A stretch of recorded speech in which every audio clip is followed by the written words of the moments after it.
Vanakkam, Namaskaram. It is a great honor and pleasure again to be here in this pious land of Chennai.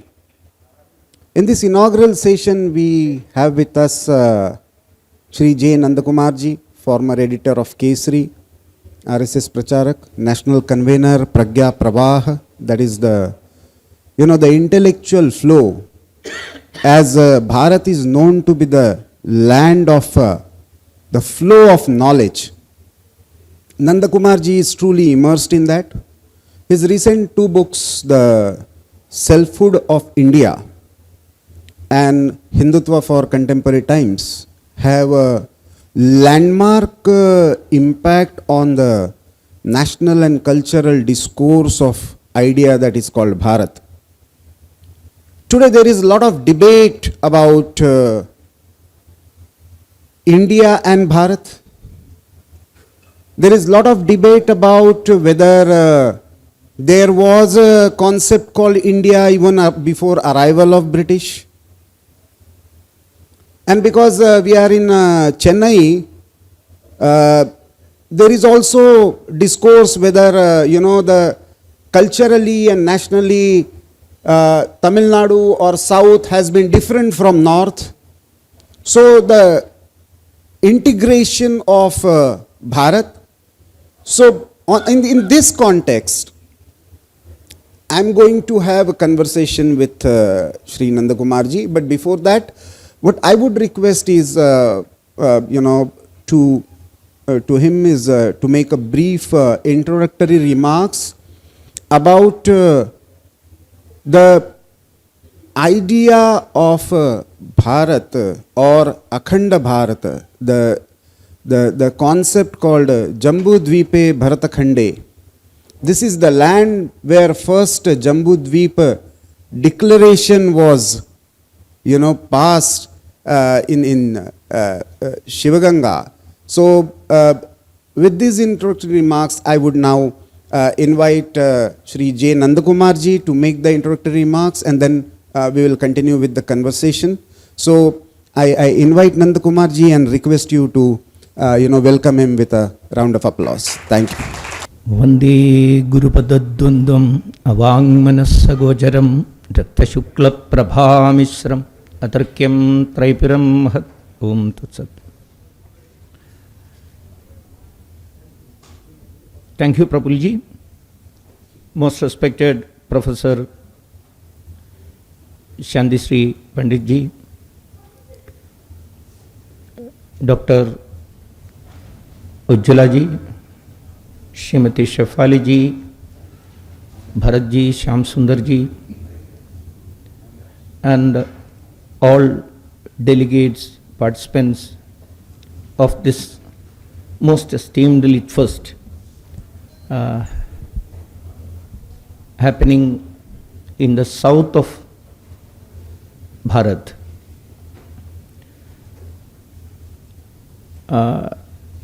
As Prabhuji has told, we'll have a discussion later on. Before that, I will try to put some of the points which we have to keep in mind when thinking about Akhanda Bharat. Some years back, I was in Bhopal to participate in the preliminary arrangements for Lok Manthan. Many of you must have heard about the term Lok Manthan. Lok Manthan is a colloquium of nation-first thinkers and practitioners. That grand event has started in 2016. It is a biennale or a biennial event. As a part of the preparatory arrangements and all, we were about to construct the pandal and all things in Bhopal. In that function, Adaraniya Mukhyamantri, his wife, governor, speaker, all others are there. For before starting any construction, it's a practice of Hindus to do a puja, Vastu puja. So, for that Vastu Puja, who would be the main pujari or priest? There were discussions about that, and many of our workers have suggested that for that puja, because the program is Lok Manthan, because tribals are participating, village dwellers are participating, thinkers are participating, so the pujari must be a representative of Lok. When I am talking about Lok, the most of the participants are from south, you may not understand what is Lok. For your understanding, I am saying, we usually say in English, folk. Actually, folk is not a true translation for Lok. So one of the books which has not been mentioned by Prafulla came out in my name. I can't say that it's my book. That book's name is Lok Beyond Folk. Lok Beyond Folk. Okay, that's not the main subject. So some representative from that folk community or Lok community must be the pujari. So we searched for such a pujari and we found an Agaria chief. Agaria is one of the primitive tribes of Madhya Pradesh, Chhattisgarh area. And he is in the present definitions, he is an illiterate, not educated in your English schools or colleges. He was brought from Jabalpur and he was leading that puja. When the puja started, it was in his tribal language. He was not Sanskrit, the so-called classic Sanskrit. It was in his Lok language. And I found that many of the words are very much similar, very much familiar for me. On and often, Vanga, China, Kashmira, Dravida, words were resonating there from him. And I asked the person who brought that gentleman for that puja, one of our workers, do you know what he is talking about, what he is reciting, what he is rendering? He told me that particular Karyakarta told me that we can discuss it later once the puja is over. I was very anxious, very curious to know about that. After the puja, that Karyakarta told me, and he brought that pujari also to me, and he explained what that Agaria chief, again I am saying, the so-called illiterate, living in the deep dense forest of Jabalpur, was reciting, was rendering. He said that he was talking about Kashmira, he was talking about Dravida Desha, he was talking about Vanga Desha, he was talking about China Desha, and all those areas are being described in that mantra. It's in a prose format, prose, not a poem or a sukta form. And what he was doing, he was invoking the holy sacred spirits, positive spirits from all part of our Akhanda Bharata, Brihat Bharata, to come to that particular area where in which we are going to start an auspicious program. All your, Ashirvada, blessings are needed for us to complete this function properly. See why I am giving you this example. See, this is the thought, this is the level of understanding about the Brihat Bharata or Akhanda Bharata. Even it was very much in with the people who are living inside the forest. That's our Bharata concept.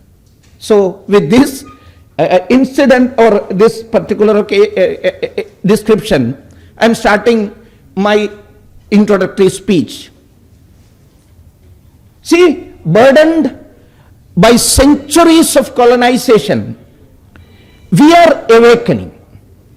To be more precise, we are re-awakening. We are waking up to the cultural ethos and civilizational values of this great land. Those cultural ethos or civilizational values which created this great Rashtra, we are now awakening to that values. We are awakening to the Swa of this nation. Swa means Swa of Swatantrata, Swa of Swarajya, Swa of Swadharma, Swa of Swadeshi, that is self or selfhood.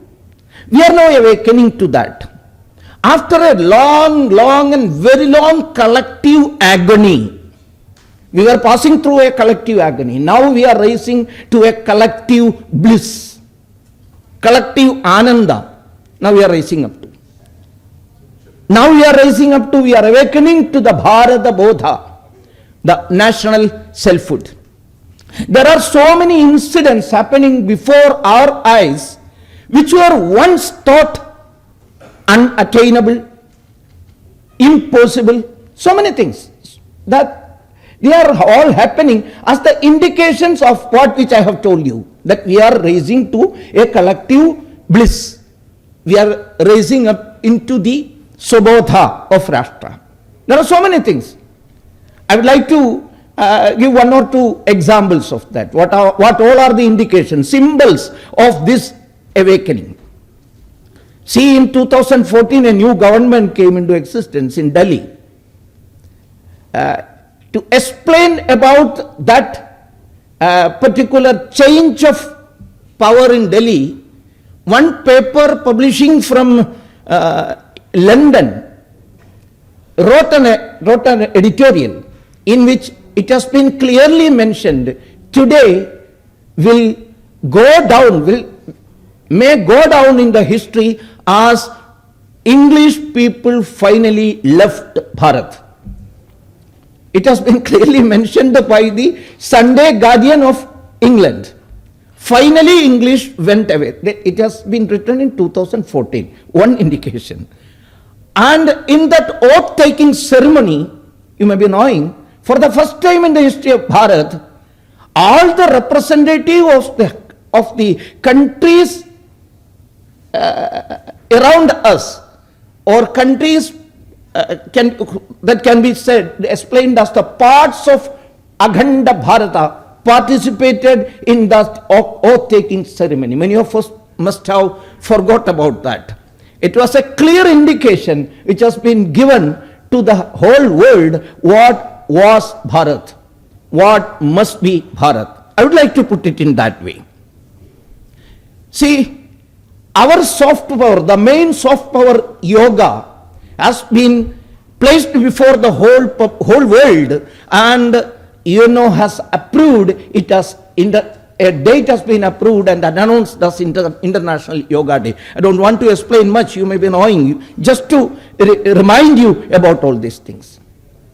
Once we were all thinking that Article 370 will not be withered away, as it has been mentioned by the constitutional framers, that it will wither away, it is a temporary, it is a transitionary article. But we people, you all are remembering some 5 or 10 years back, we were all thinking that it will not wither away, it is strengthening and strengthening. If we touch on that, it may lead to another division of Bharat. But that has been abrogated, and the special status of Jammu Kashmir has been revoked. That also happened. Many of the draconian laws which are leading to a division or a partition, one by one, starting from triple talaq, one by one, it all are being abrogated. It has also been started. It may lead up to what all UCC and all those things which will happen. So these are all indications. I am not just putting before you any political speech. These are all indications. Some civilizational, cultural changes are happening, and that's why I am saying we are awakening to our cultural ethos and civilizational values once more. Re-awakening, to be more precise. And our Chengol means from south, Adhinam, Chengol has travelled all the way to Delhi, and it has been placed beside the speaker's seat. It has been placed there. And at last it also has happened. On January 22nd, Prana Pratishtha has happened. Many of you must have been thinking some years back, is it possible? Mandir wahi banayenge, mandir yehi banayenge. Many people were telling, but still, I don't think that how many of you have got that firm belief that it will happen in our lifetime. I don't know. I was a bit doubtful, though I was, during that agitation, I used to give 12 or 13 or 14 speeches per day. Finishing all those speeches and campaign, coming back to my Karyalaya, before sleeping, I am just thinking, can I see? But it also has happened. All these aspects or incidents which are mentioned by me, it shows that we are lucky. We people who are living in this era are lucky, blessed to live in this glorious dawn. Glorious dawn. Years back, some 250 years back, one famous English poet, William Wordsworth, wrote a beautiful poem, The Prelude. Actually, it was meant as an introduction or preface for a bigger poem or kavya which he proposed to write, but it didn't happen. It didn't happen. So that prelude has been published later on, in which he has mentioned these particular words I have mentioned. Bliss it was in that dawn to be alive. Bliss it was in that dawn to be alive. Next line, I don't know how many of you can say that. But to be young is very heaven. Youth is a mentality, mind possession, so everyone can claim that. So we are blessed, we are very much in a way anugrahit. We have discussed a bit about the swa or the selfhood about in the preliminary, at the outset itself. Along with these thoughts or these incidents or these ideas came into fore, the most important factor or idea, most important I would like to say, is regarding the unity and integrity of this nation. Ekata or Akhandata of Bharat. These two words, Ekata and Akhandata, I would like to put it in this way. Ekata of the so-called political India or political Bharat, strengthened political Bharat, expanding towards, developing towards a civilized or a extended Akhanda Bharata. That is, the second Akhandata or integrity denotes our Akhanda Bharata is to be satisfied. These thoughts are getting more strength during this period. So many of the people who are living now are thinking very seriously about the realization of that Akhanda Bharata.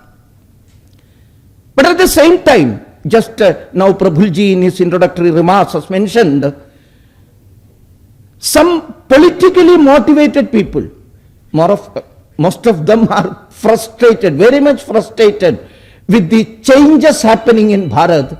They are creating some sort of slogans and raising those slogans and in a way creating a cacophony in this beautiful symphony of nationality.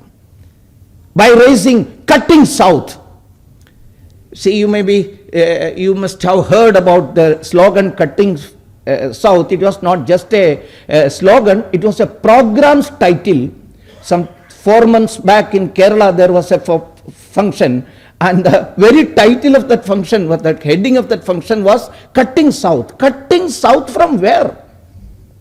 Cutting Ramanujan South from where? Cutting Shankaracharya's Bharat, South from where? But someone are claiming, and do you know, that particular program was inaugurated by a chief minister who was elected and took oath with his hand, right or left hand, I don't know which hand he put over the constitution, or I don't know, in the mind it must be leg.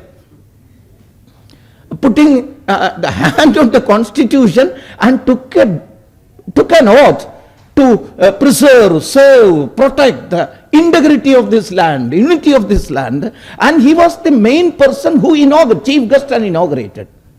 The strange part is that in Kerala, if these type of activities are there, there is no opposition, there is no ruling front. Both come together and celebrate it like that. So opposition leader was the keynote speaker in that. Keynote speaker. And they were all discussing about how speedily we can cut this southern part of Bharat, which was never a part of the Arya Bharata. They were saying that. They are believing in it firmly. It is to be divided, it is to be partitioned away from Bharat. And you may be remembering, the majority of the participants are from Chennai, so you may be remembering that this cutting south to 2.0, 1.0 was there in Kerala, 2.0 was happened in your Chennai. And the main speaker was the Chief Minister of Tamil Nadu.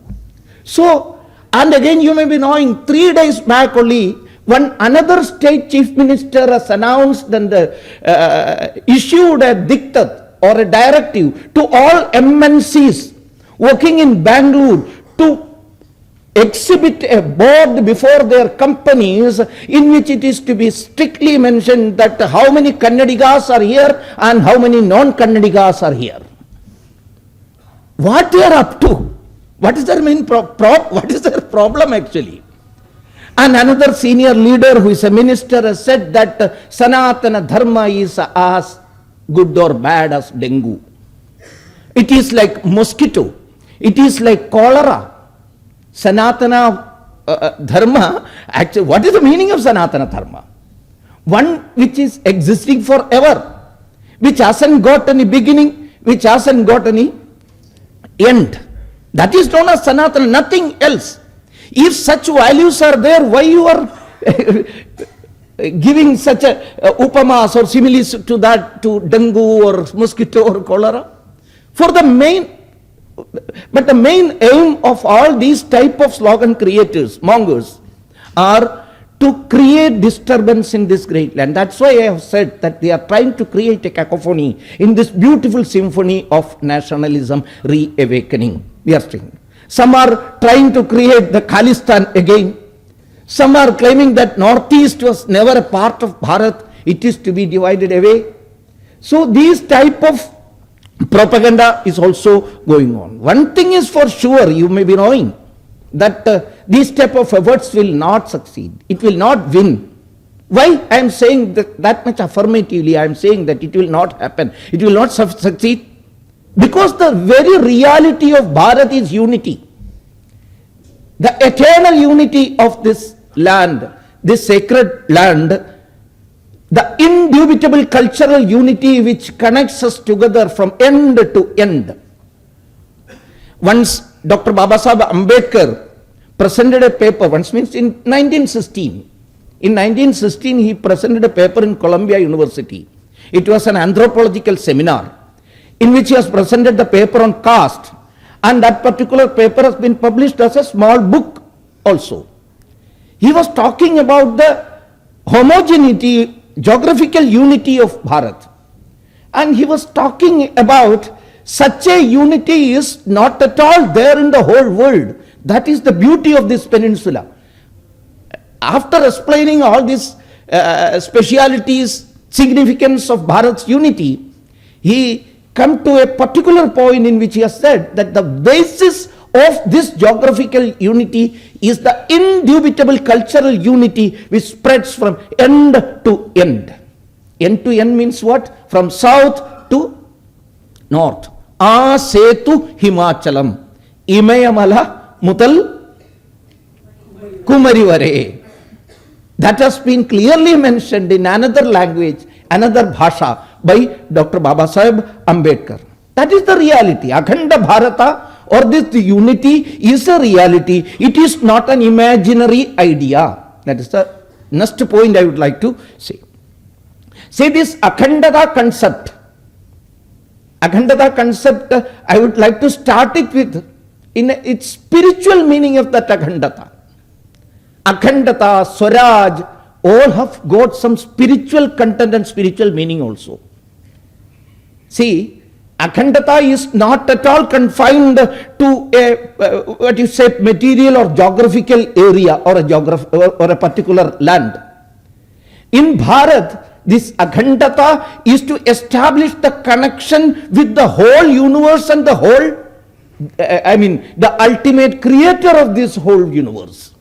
Akhanda mandalakaram vyaptam yena characharam tat padam darshitam yena tasmai Shri Gurave Namah. So this Akhandata is not confined to our political India or Bharat alone.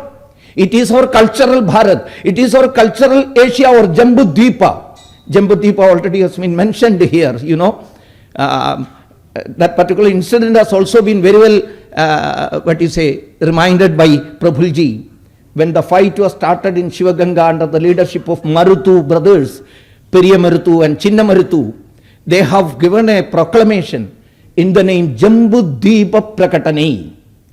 See, people who are living down south have got that thought, that feeling, that idea, which is not confined in the geographical boundaries of the present India, and they were talking about the whole Asia, Jambudweepa. Okay. So, Akhanda Mandalakaram, that's a spiritual concept actually. Just like Swaraj. Swaraj also is not at all a political concept alone. In Chabdogya Upanishad, it has been clearly defined, this Swaraj concept. What is Swaraj? Swaraj means when oneself is raised to that level, feeling that all other self are mine.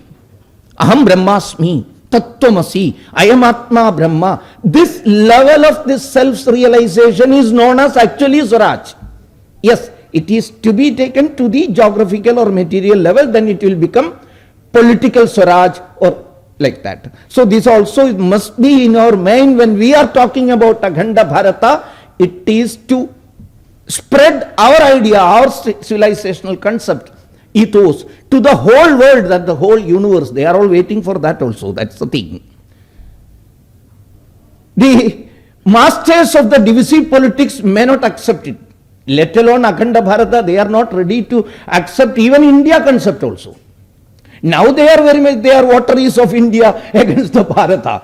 Once they have, if they won, they are not going to win in that narrative war, but if they won in that matter, then suddenly they will attack India also. There is no doubt about it. One prominent leader, ideological leader of this gang, a historian, an octogenarian, not octogenarian, now 90 plus, when she was octogenarian, you may be knowing who I am mentioning. She was asked by a journalist of Indian Express that, Madam, what do you think about an India after 25 years? How it will be? How strong it will be? That great historian, I have already said, the head of all this gang, she said with a grim pleasure in her corner of the lips, she said, I don't know which India you are mentioning. I don't know. If you are mentioning about this India, the political India, which has been put down by the might of your army, see the words which are being used, might of your big army, I don't think that it will remain as it is after 25 years. There will be at least 25 Indias. So that's why I said, let alone the Akhanda Bharata concept or the Sanskritic Bharata concept or civilizational state concept, they are not ready to even accept the India. They are saying, they are believing that the very India nation is a contribution given by British. See, one of the representatives of the main spokesperson of this gang, who happened to be a journalist also, I don't want to mention the name, many of you may be knowing, she tweeted once, at that time tweet was not X, in tweet, she made a tweet when the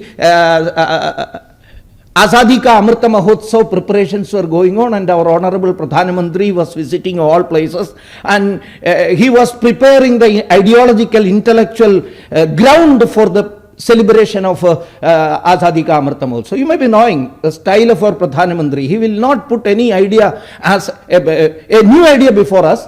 He will prepare the ideological ground, intellectual ground. At that time he was talking about the Bharat, Sanskrit, all these Sanskritic batein, cultural matters.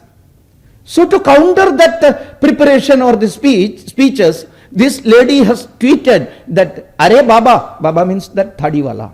Are Baba, where was your India before Britain came here? It was just a landmass in between Burma and Afghanistan.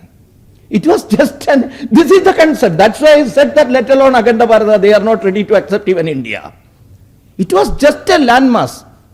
One of our colleagues was one Prachar Vibhag member. He was expert in giving sarcastic comments and replies. He said, "ठीक है माँ." And you are right actually. That's why when Britain came here, they have founded a company also in the name British East Landmass in between Burma and Afghanistan Company. So that one company has been made in that name. So this is their belief. Actually, Bharat is not at all acceptable for them. What is the fact? Right from the Vedic period, even pre-Vedic period, if how many of you are approving that fact, there was a Bharat before Veda also. When Veda is saying about a Bharat, you may be knowing, in Rigveda, it has been clearly mentioned about Bharat, Bharati and all. Why this Bharat name came into existence? Bharat Shabda word has got two parts, Bha plus Rata. Bha means knowledge or light. Rata means one who is very much engaged with, or one who is following, one who is attaining bliss from following or understanding the knowledge. Such people are living in a particular place, and that place is known as Bharat. So, in connection with this grammatical explanation of Bharat, in Veda also it has been mentioned that youngsters who are glowing like fire with their knowledge are living this land, Bharat, Bharati, many a times, invoking the spirit of Bharat into Yajna, there are mentioning. So if that concept is there in Veda, it must be, it would have been there before Veda also. That's why I said pre-Vedic period. Many of our people are not ready to accept that pre-Vedic. How could it be? ऐसा पूछते हैं. So, Mata Bhumi, Putroham Prithivya, Prithvi Sukta saying, Mata Bhumi. Which Mata, which Bhumi? From the explanation given by the Prithvi Sukta rishis, it is quite clear that he was mentioning about this Bharat, because the land wherein which ice mountains are there, bit deserts are also there, dense forests are also there, 6 ritus are there. Where else in the whole bhumi, whole earth, these 6 ritus and ice and desert combined together in a land, where else you can find out? Where else you can find out these type of minerals, rich minerals and all? The explanations are there in Prithvi Sukta, clearly indicating that that Prithvi is about this Bharat, our Bharat. Samudra Paryanta Ekarat, clearly mentioning about the sacred geographical boundaries of this land. It has been clearly mentioned. In the later period, it has been reinterpreted as Asetu Himachala, Setu Rameshwara to Himachala. Boundaries are being clearly mentioned. See, in Padma Purana, it has been mentioned very clearly about this Bharata's boundaries and Bharat's Varnana Uttaram Yat Samudrasya Himadre Chaiva Dakshinam Varishantat Bharatam Nama Bharati Yatra Santati. So how many of us can just visualize the boundaries without going there? So one must have gone there into Himalaya, one must have gone deep to the Samudra and then gave these boundaries that Bharata is there, Uttaram Yat Samudrasya. When Kalidasa was explaining about the beauty and the sacredness of this land, what must be the Manadanda? He is explaining, Astyuttaram Dishi Devatatma, Himalayam Nama Nagadhiraja, Purvaparato Nidhivagahya, Sthita Prithivya Iva Manadanda. So it is there in Veda, and all the scriptures came after that. And all those great sacred stories are being repeated in each and every language. Told, retold, heard, reheard, interpreted, reinterpreted. In all places of this land and in our local languages, it has been translated. Bharadam Padiya Perintevanar. See, there was a Sangam poet named in the Perintevanar. He is also a Sangam poet. But to differentiate in between these two Perintevanar, Bharata, Mahabharata has been reinterpreted and written, Padiya. Perinthevanar, who sung, Padiya means sung, Mahabharata.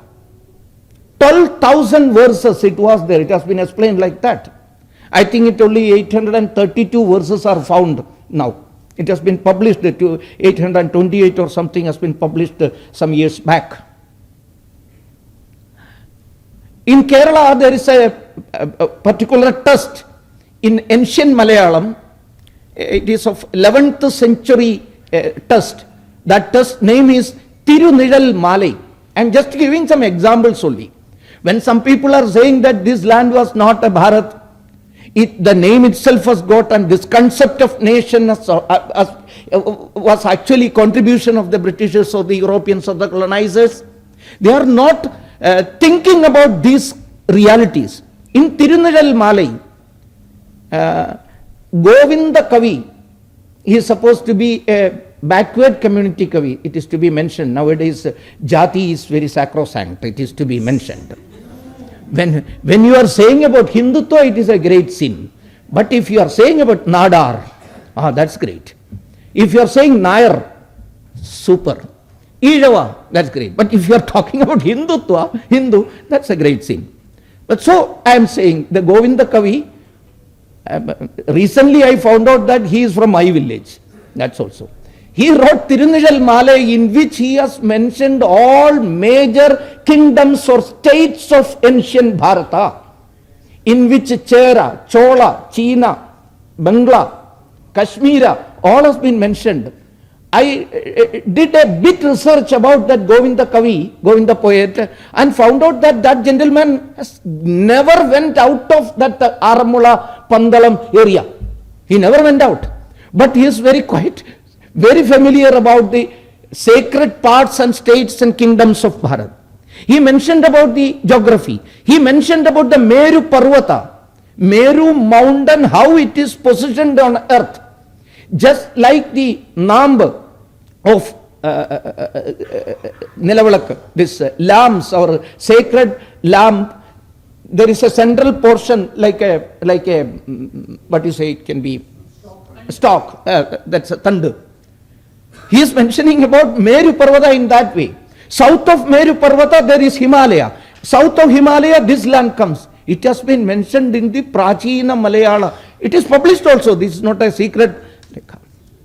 Ramayana and Mahabharata, you may be knowing in Mahabharata, if there was no Bharata concept at that period or before that, how Mahabharata came into existence?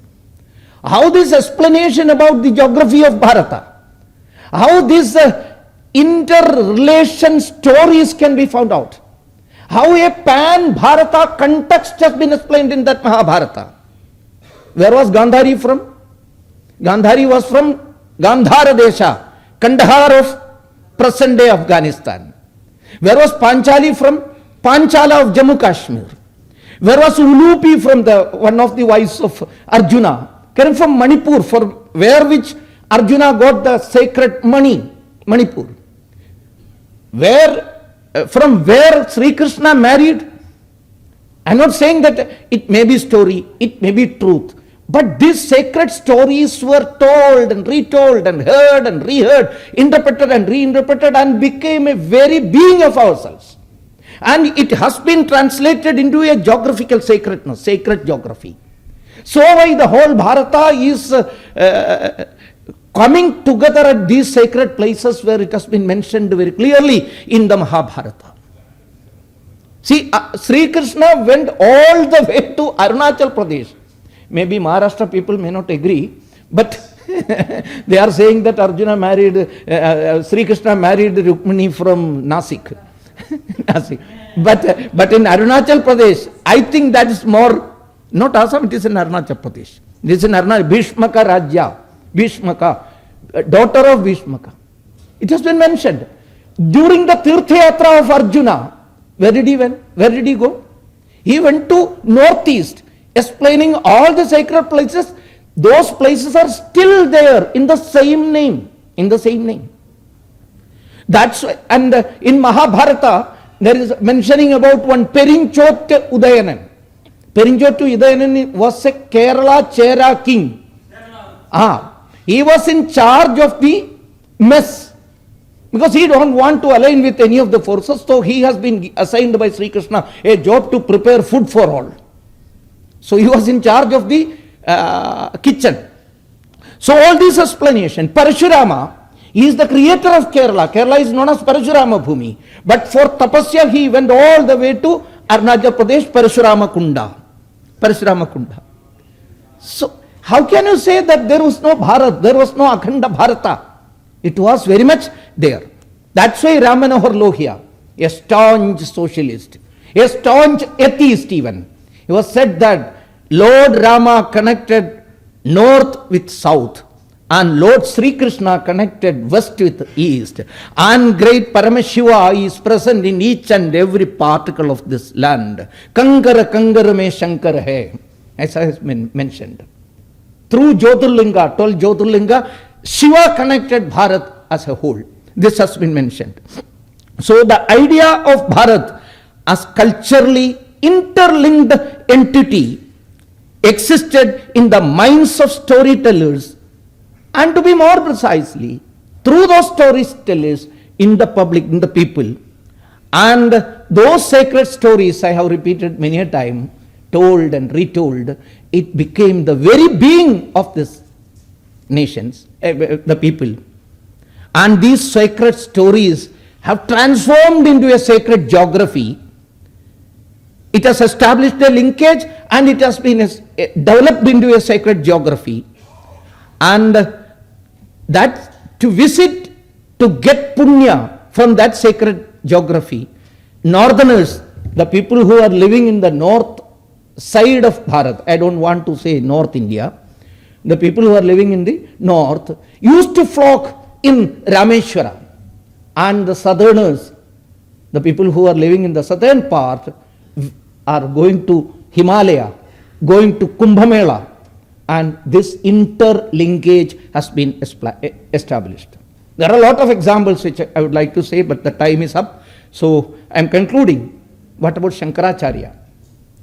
Why from Kerala he walked all the way just like a big diamond? If you can, his tour is being transformed into a picture.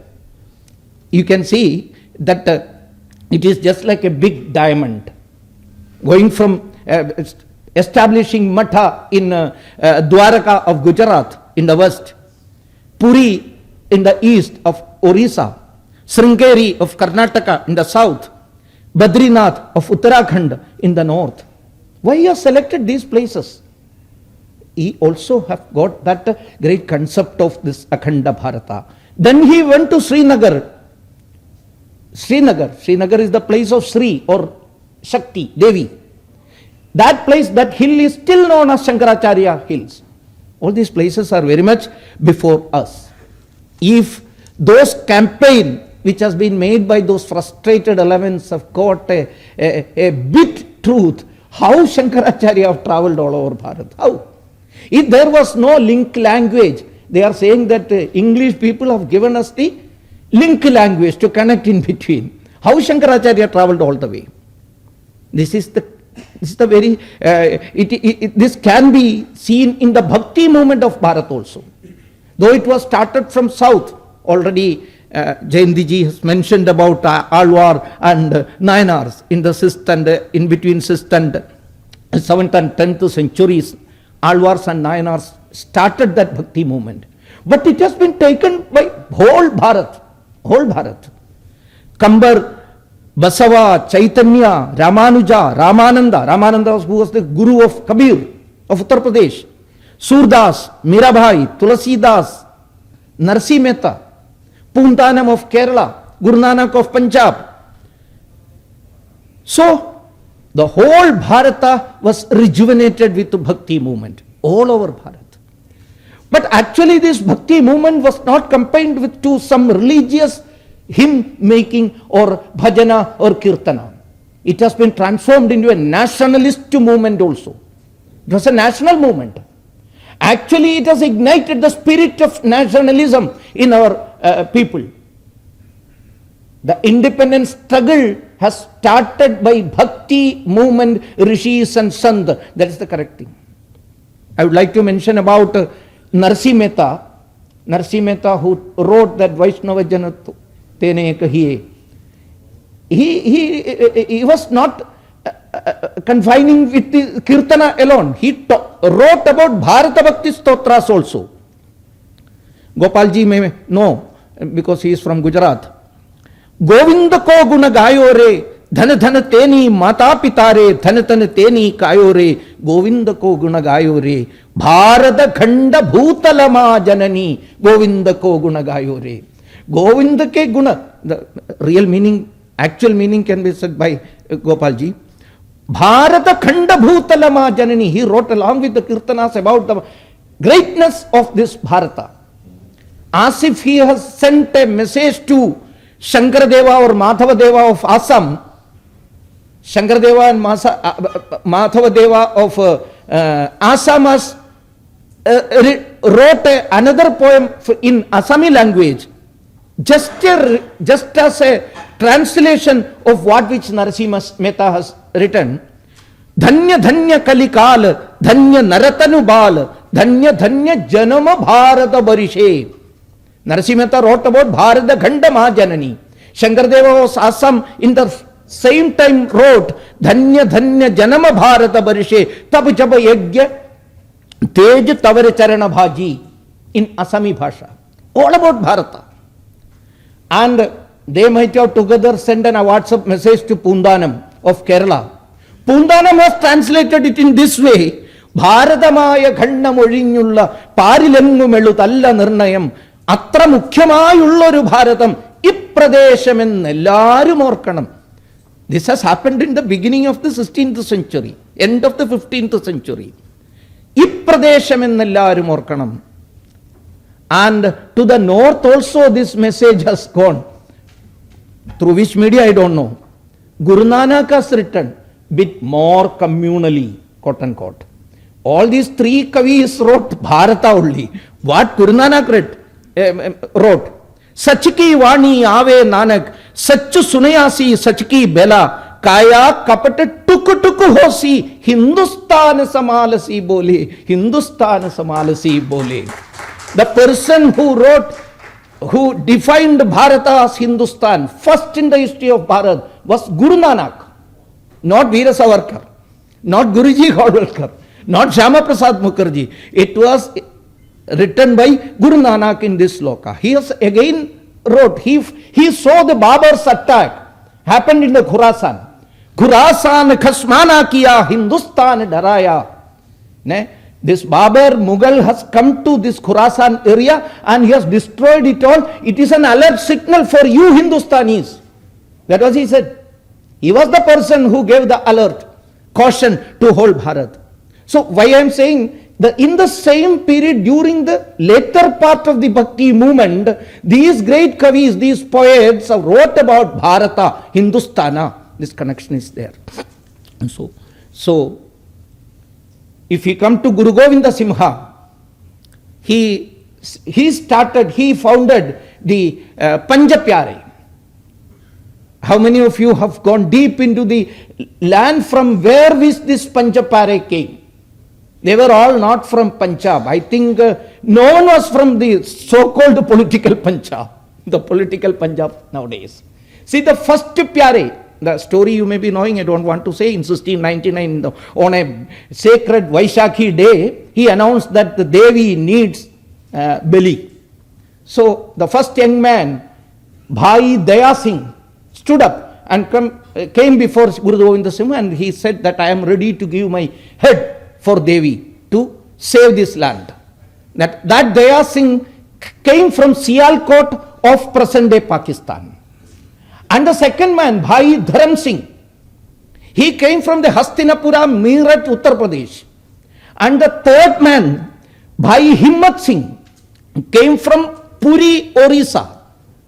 And Bhai Mohakam Singh, he came from Bet Dwaraka of Gujarat.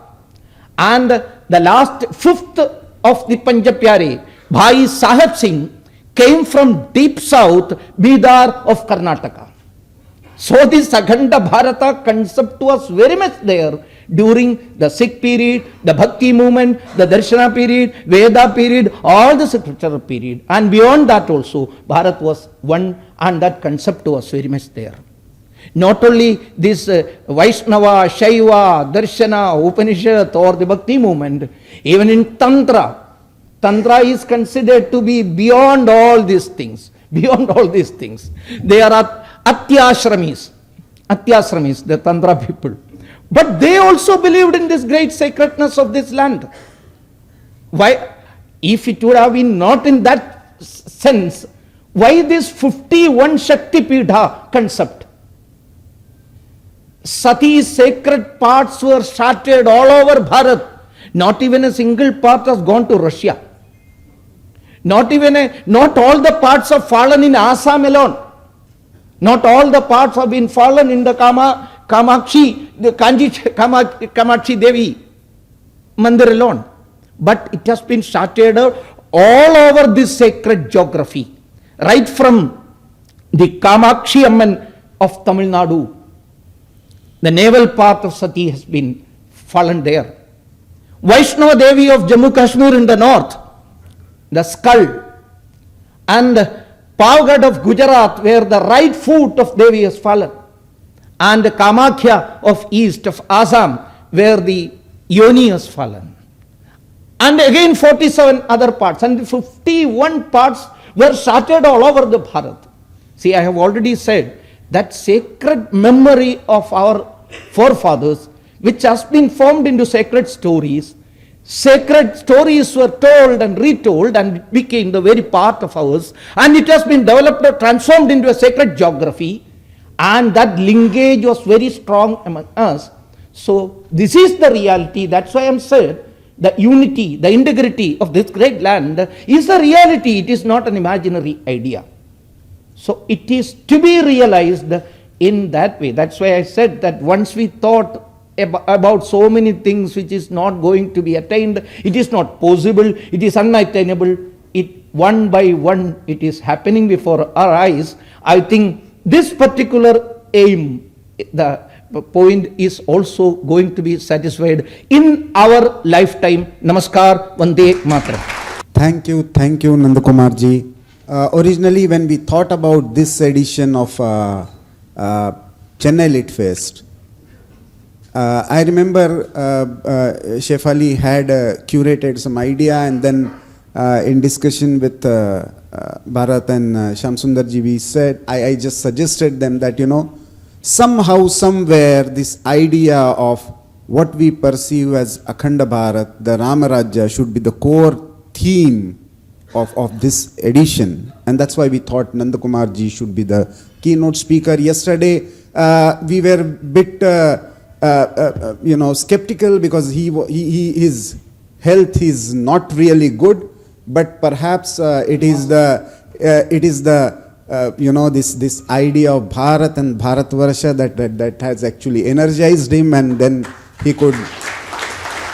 So we have a very limited time, maybe 12-13 minutes before starting the next session. So I'll just have couple of questions. I have had this kind of conversation, especially on North-South issue, in personal conversation as well as public conversation, many a times with Nandakumar ji. So I would like him to specifically, he has already elaborated on pre-Vedic period to freedom struggle period, how idea of Bharat has been flown in various forms, but where this dotted India concept came in. And how did it percolated in our intellectual realm? See, this dotted India concept is a creation of those frustrated elements which I have said, frustrated with the new development happening in Rashtra. That's one point. Another thing, the very, dangerous idea, demeaning idea. It is a creation of the colonizers. I mean, the Europeans, which when they have developed their education system and imposed upon us, the main aim before them was to disintegrate, divide Bharat. So with that end in mind, they have created some particular narratives in which they started saying that south is entirely different from north. So north is exploiting south. North is inhabited by such and such. South by these people. Bharat was never a nation. And their creation, actually, their historic narratives have gave us the idea about, Mughals came here. See, first of all, they said that, yes, we came from outside and became the rulers. Okay. Actually, we came here for trade. That's also a false narrative. No colonizer, no European came here for trade alone. Yes, trade was only a part of their aim. The main lakshya, the main aim was to evangelize Bharat. There is no doubt about that. We shall not repeat that age-old narrative which we came here for trade, and when we found out that you people are struggling each other, cutting others' necks, neck hunters you haven't got any language, you haven't got any modern education, so karuna aayi hamare man mein, sympathy. So white man's burden. So we put aside our main aim, trade one side. We thought that let laws happen. Let us civilize these poor people. So they gave us civilization. They gave us culture. When I am saying this, it's not just joke. There are so many well-educated people still believing this narrative. Take it from me. Still believing. Some years back when, is it proper to say? I don't know. But still I am saying, see, some years back, one of the most educated prime ministers of Bharat was given doctorate from, honorary doctorate from Oxford. He has got several doctorates. Only problem is, he is a very well-learned person. Only problem is that he seldom speaks here. He speaks more outside. So he was invited there and given this doctorate. And while receiving it, romancha, aage goosebumps. Because all Gora people are sitting there, white people. And with that emotion, he gave a reply speech. It is still available in the open domain. You please go through it. And he said that while standing here, I could see the past now. And I can say, we Bharatiyas owe to you for giving us modern education, for giving us law and customary practices most modern and civilized way. You taught us how to behave to others. You taught us how to be very much, familiar with the freedom of expression and all those things. So when I am saying that there are people who are still believing it, and most educated people, fortunately or unfortunately, that gentleman is still alive. Maybe in wheelchair, but he is still alive.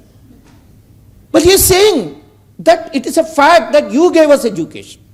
So, through their education system and history writing, one gentleman who wrote the history of Bharat, the history of British India, he put it clearly, that Englishman put it clearly that I am going to write an objective history.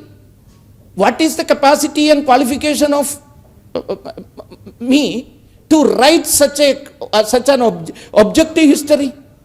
First and foremost qualification is I never went to this stupid nation. Bharat mein main nahi gaya hai. And what's the second qualification? I don't know any of these Bharatiya languages. So I can write objective Bharat history. And he put across the idea that Bharat has got three period history, just like the Western history. Ancient period, medieval period, and modern period. See, how can Bharat be divided into this? It is a continuum. Bharat's history cannot be. No one can divide it into three, medieval and all these things. Okay. When he was saying about ancient period, it can be given another name, the Dark Age. Ancient period of Bharat, it was a Hindu period and it was a dark period. Why? All sort of bad habits, ill habit, andha vishwasa, worshipping trees, worshipping snakes, worshipping and throwing away women, girl child to the crocodiles of Ganga, all these things were there, so it was a dark age. What was the medieval period? Of course, it is a Mughal period. The first period, dark age. Second period, medieval period is a Mughal period. And the Mughal period was the era of transformation, era of synthesis. That means Bharat started enjoying the light of knowledge from Mughals. Mughals taught us how to live civilizationally. And it was not sufficient. So we came. That was the era of enlightenment, the modern age. This type of history, no matter, I don't care whether you accept it or not, please go through your own history books again. Try to interpret the silences in between the lines. You will understand. So from this dots came. So it is our responsibility to change it. I hope NEP 2020 has paved enough way for somewhat eradicating these dots. It will go forever from our education, and our VC ma'am type people are very much working day and night. The first, you have not been introduced there in that way. The very first women vice chancellor batana theek nahi, it is not politically correct, but women, those people who are claiming that they are the liberators of women, never allowed a woman to lead JNU. But now she is the Iron Lady academician who is leading that. Such persons are leading the transformation of the education. Day in and out they are working to create the curriculum framework. Next step, to eradicate those dots, the syllabus will also come, the real history will come. We will start thinking about ourselves in our own spectacles, our own prism, or in our own gaze. You spoke about the colonial creation of those dots and the perpetuation by the Indian intellectuals in the post-independent era. From J.S. Mill to Marx, everybody who wrote about India called it a static civilization or Asiatic mode of production actually never visited India, but made broad, and all Aryan invasion theory to present day debates are connected with it. But as a last question, I would like to know, because ultimately this is not just a political battle. This is a civilizational battle, this is an intellectual battle. So what is the way out? Because, you know, even coming to the sacred land of Tamil Nadu, after talking to 5 minutes to any of the, Tamilian person, Tamil speaking person, I shouldn't call Tamilian, Tamil speaking person, in 5 minutes conversation, he start explaining me how Tamil Nadu is different from rest of Bharat. Agreeing to be culturally one India, politically he starts explaining why it is different. So what is the way out? How should we confront this challenge of decolonization? If you can throw some light, how should we lead this battle to decolonize ourselves and get rid of, because when I tried to, and in one of the projects that we tried to do under the guidance of Nandakumarji during 75 years of freedom struggle, we didn't find a single document where Indian people or kingdoms ever fought in the pre-British or even during British era, large part of British era till 1940s, on the basis of language. All the battles on the basis of language has started in the post-independent period. 1956 was the, linguistic reorganization. Before that, there was a demand for separate Telugu state. Before that, the founder of this dotted alliance created units for Congress on the basis of languages. That was the beginning. So what is the way out, Nandakumarji? Decolonization is a big challenge for, to re-nationalize ourselves. See, first and foremost thing, almost every points have been covered by you in your question itself. So first and foremost thing was we must speak out. We shall not be keep mum. It has been already said by many of our great thinkers world-renowned thinkers that it is not because of the number of bad people that this type of propaganda is going on, this bad propaganda is going on. It is all because of the silence of the good people. So, we must speak out. Don't, many of the people are saying, see what is going to happen for the Sanatana, ours is Sanatana, it is not going to be defeated, it will not be ruined. So, no action is necessary. No. Action is necessary. We have to speak out loudly. See, these type of efforts are the beginning of such loud thinking and loud speaking. And the next step which I have already mentioned, see, for the last 70 years, we were just following the tone set by those colonizers to keep us inferior always. The tone set through education system and everything. That traces are still in our mind. We have to erase the traces of servitude from our mind.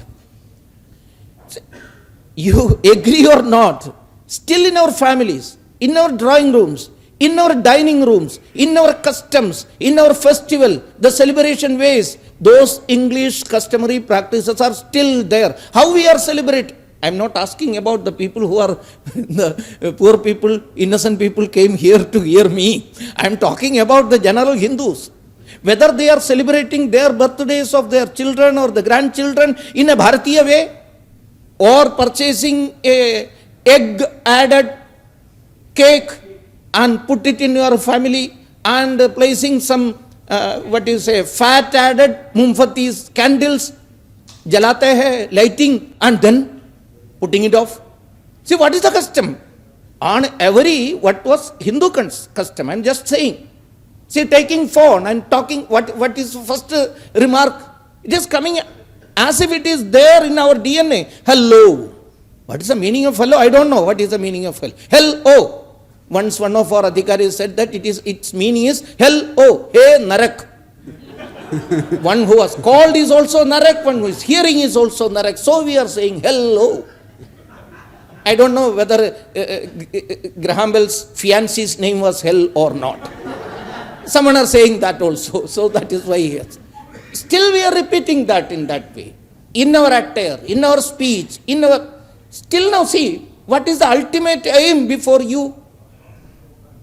What is the ultimate aim? See, once, just I'm stopping. One of the major spiritual organizations conducted a Gita chanting competition. In Kerala it has started. And I was shocked to find the publication, the publicity, advertisement given in a major English daily in which a grand poetic tagline has been given, chant Gita, land America. That is the samman.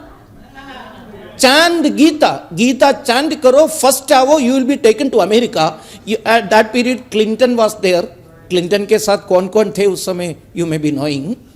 And that boy or girl will be taken to Clinton's oval shape office to have dinner or breakfast with him. That is the ultimate aim. See, Gita chant karo, you will get mukti. That is it not? So this is there. That's why Manya Pradhana Mantri has given us 5 shapatas. Panja pran. You must take an oath to make this land, this nation, a developed nation. Vikasita Bharat. For that, you have to take another oath to erase the last traces of the servitude from your mind. Third thing, you have to be very much, you must have the respect towards, pride towards our heritage. United effort. We must, united Bharat. And 5th one is said that we must have kartavya bodha, duty consciousness, not right consciousness. That's why he has changed the name of Rajapatha into Kartavya Patha. We must have the Kartavya. So, my point is that we must think ourselves, we have to change ourselves. The change must start from ourselves. We shall not look towards Delhi. We must not look towards others. We must start. So these type of confluences, these type of conventions, these type of Litfest must start. Once there were only Litfest type Litfest where in which blaming, ridiculing Bharat was going on. Just like a Litfest there in Pink City. Just like. See, some days back, no, it is also now changing this year. Our Sahasarkariva is participating in it. Okay, they have started inviting at least for 1 hour some of the so-called nationalist thinkers also there. Some 5 years back, they have invited one great literary figure from Nigeria, Ben Okri. Ben Okri is a black man. He is a novelist, storyteller, and all. He got Booker Prize, not Nobel Prize, Booker Prize. He got Booker Prize. And he was invited there because he is a black and he has Booker Prize and he is a world-renowned, internationally acclaimed thinker. So he may talk something against the present dispensation. The people who conducting this anti-India Litfest thought about that. But Ben Okri reached there, in his first sentence itself, he destroyed their concept, saying that you people taught me how to write. Your Mahabharata, your Ramayana taught me how to write. Your Panchatantra taught me how to write. Ben Okri has put that. Ben Okri has said that is why I am quoting Ben Okri here, because Prafulla ji has asked that question, how we can change this. Ben Okri has said in one interview after that Litfest, he came to Delhi. I don't know how many of them have accompanied him to Delhi. Generally, it will not happen because their dream has been shattered by that gentleman. Just like old men were taken to polling booth. After voting, they will not be taken back to home. They are quite sure that in the next election, he will not be alive. So in that way, Ben Okri has not been taken back to Delhi.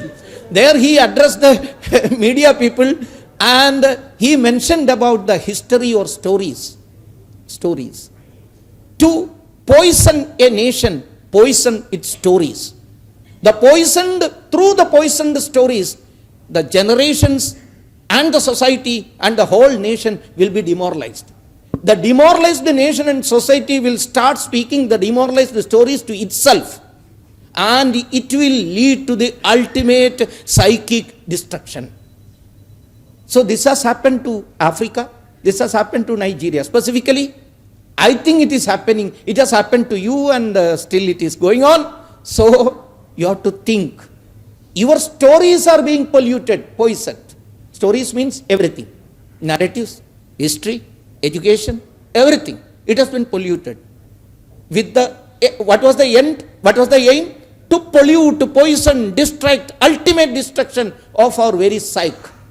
So we have to be very much careful about that. We have to recreate, retell our own stories, and through which that linkage, once it was strengthened by Valmiki, once it was strengthened by Tunjat Ramanujan Ezhuthachan, once it was strengthened by Kambar, once it was strengthened by Tulasidasa, we have to recreate it, we have to retell it, hear it.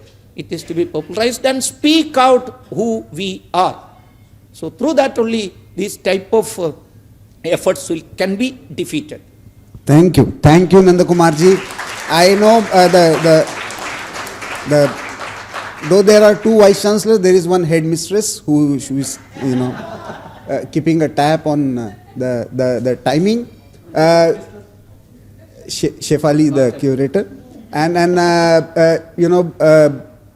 I believe that India as a nation in the making, as popularized by Nehru and continued by the Nehruvian British and continued by Nehruvian socialist ideas.